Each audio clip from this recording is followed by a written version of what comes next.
सदर की general election की तारीख का फैसला करने के लिए चीफ इलेक्शन कमिश्नर को आज या कल मुलाकात की भी दावत दी गई है।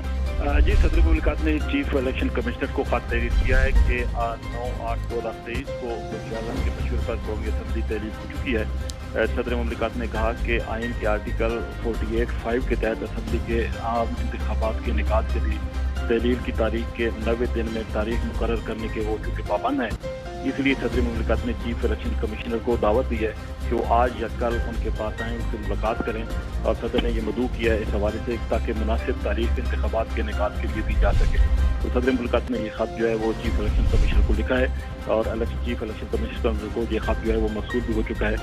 सदर की मंशा यही है कि चीफ इलेक्शन कमिश्नर जो है वो आइन के मुताबिक उनके साथ मुशावरत करें ताकि इंतखाबात के इनेकाद के लिए 90 दिन के अंदर अंदर की तारीख जो है वो दी जा सके।